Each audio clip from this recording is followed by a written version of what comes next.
প্রিয় দর্শক, আসসালামু আলাইকুম। আজ 2 তারিখ 2025, রোজ রবিবার। দুইটা গাভী বিক্রি করছি কুমিল্লা দেবিদ্বার থানা। ভাইয়ের কাছে দুইটা গাভী বিক্রি করছি, ভাইয়ের থেকে শুনেন।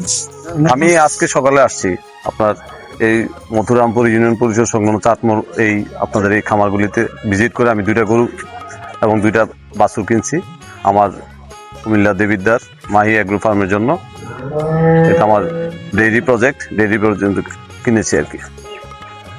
কোনো সমস্যা আছে? টাকা মেকা? না না না, আল্লাহর রহমতে কোনো সমস্যা হয় নাই এখানে। সারা দেশের লোক আসলে কি আমার এখানে গাভী নিতে পারবে? ইনশাআল্লাহ আমি মাহি অ্যাগ্রো ফার্মের পক্ষ থেকে আমি যত খামারি বাংলাদেশে আছে আমি সবাইকে অনুরোধ করব বা আহ্বান জানাবো যে আপনারা এখানে আসেন, এখানে আইসা যাচাই বাছাই করে আপনারা কিনতে পারবেন। এখানে টাকার কোনো সমস্যা নেই, নিরাপদ, 100% নিরাপদ। ব্যাংকের মাধ্যমে লেনদেন করা, নগদ টাকা লেগেও আসবেন না, একদম ব্যাংকের মাধ্যমে লেনদেন করবেন। এখানে ব্যাংকের ব্যবস্থা আছে, সব ব্যাংকের ব্রাঞ্চ এখানে আছে। আপনারা নগদ অর্থ ছাড়াও আপনারা চেক নিয়ে আসলেও চেকের মাধ্যমে করতে পারবেন এখানে।